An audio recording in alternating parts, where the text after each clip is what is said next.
We all the time hear people speaking about the Murphy's Law, or if something can go wrong, it will go wrong. People say, it is just my luck. We mentally prepare ourselves for something to go wrong, just in case not to be let down later. We are afraid to get our hopes up just to be disappointed later on. And therefore, we prime ourselves with negative expectations. I have a friend who always predicts the worst. I asked him about it.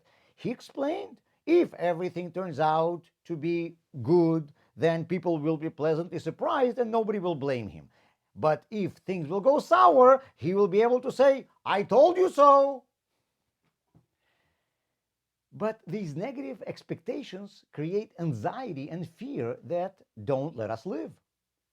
This emotional protection against future disappointments creates a lot of stress for us today. The problem is also that a person has a natural desire to be right.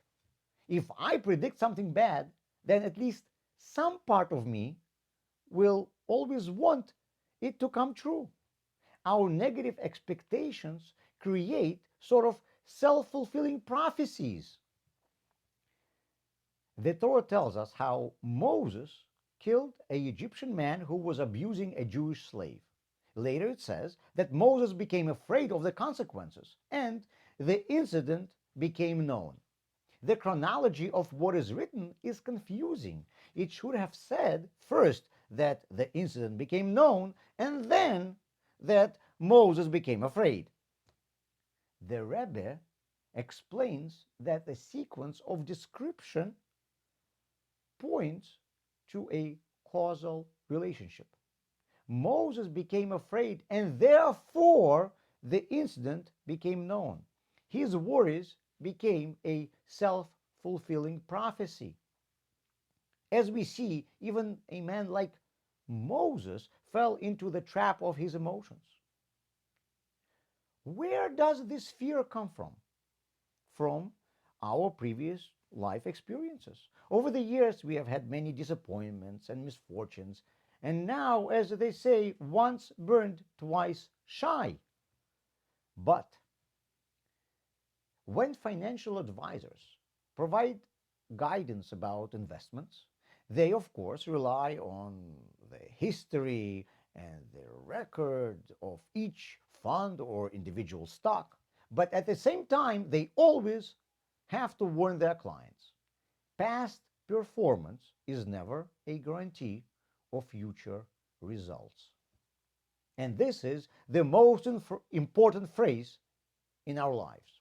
Even if I had many failures, this does not mean that these failures will continue. Even if I met many obstacles in the past, it does not mean that I will continue meeting them. And this understanding is necessary for me to move forward, because fear can paralyze me and keep me from living. With the beginning of a new Jewish year, we pay much attention to the annulment of past vows. We have a number of ceremonies that revoke previously made promises before Rosh Hashanah and then with the onset of Yom Kippur. Why is this? We relieve ourselves, first of all, of vows that we gave to ourselves. You see, we are very persuasive people and we can convince ourselves very well.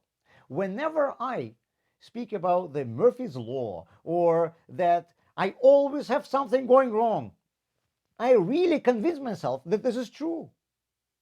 Now, with the beginning of a new year, I release myself from these promises that I made to myself.